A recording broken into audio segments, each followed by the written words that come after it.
with Congressman Will Hurd here, who was nice enough to join us for a few minutes. We have a little extra time this morning and a lot to unwrap here. Nice to see you again, by the way. Welcome back. Always a pleasure. You've been all over the place here, but I want to talk about, before we get to immigration, because I know you were along the border this past weekend.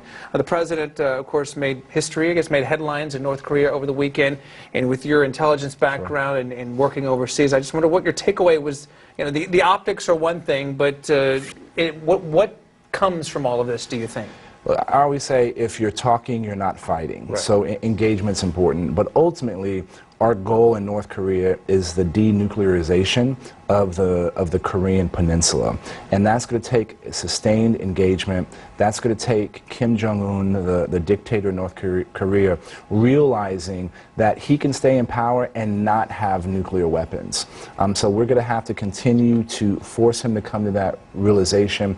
And we have to be working with our partners, obviously South Korea, China, and Japan, on this important issue. But conversations is always a good thing. But now we need to turn that handshake and those 10 steps in North Korea into a diplomatic effort in order to have Kim Jong-un disable and dismantle his nuclear weapons. For those who might be too young or maybe just uninformed and don't understand the history that was made, the significance, how would you describe what we just saw there, those pictures? An American president has never been into North Korea, and this trip was done in 2 days. The president was in South Korea after the end of the G20 summit, and I think this literally got started from a tweet. And so a couple of years ago, we were all worried that there was going to be nuclear war with North Korea. The fact that we're talking is important, but we also have to realize that this is a person, I'm talking about Kim Jong-un now, who has assassinated his half-brother, who has killed hundreds of thousands of his own people. He has conducted a number of human rights abuses, right? So this is not a person that we've been able to trust. And so we should tread lightly. But again, engagement is better than fighting. Now it's time for Secretary of State and their counterparts to start working on how do we achieve a denuclearization. And the president has spoken about the possibility of inviting Kim Jong-un to Washington, to the White House. I mean, what kind of scene might that be, do you think? You know, this would, historic. It's hard to even describe something like that.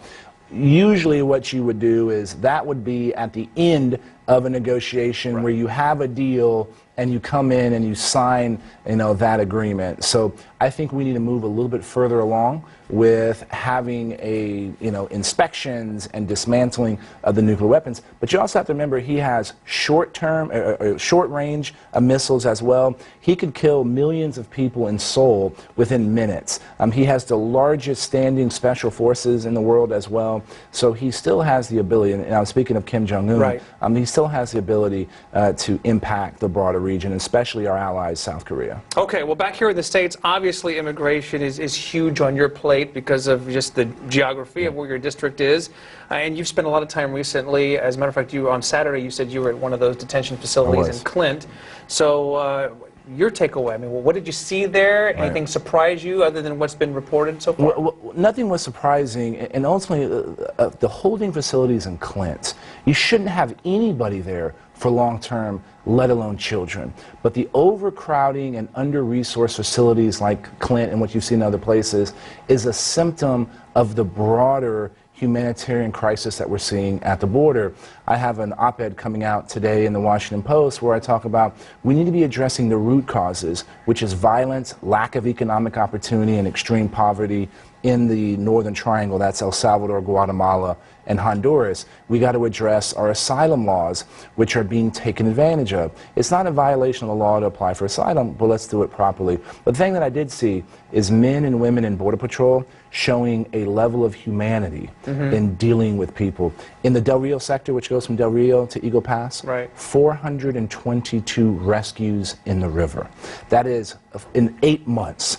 Imagine if the San Antonio Fire Department had to do 422 rescues of somebody coming out of a burning building. That's the level of activity that we're seeing in having to deal with this crisis. So how does this end ultimately? I know, the talk of emergency funding, billions of dollars being proposed for those kinds of things, and we see both sides here, but just in practical layman's terms, What has to happen for some kind of a resolution, you think? Well, first, we did pass a bill, Department of Homeland Security, which includes Border Patrol, which includes ICE, was running out of money. And so we passed a bill last week. The Senate had already passed it. The President's likely to sign it into law this week. One of the things that's important is cities like San Antonio has been spending a lot of money. I think it's over $500,000 so far in helping with this crisis. This is taking on some of the responsibility of the federal government.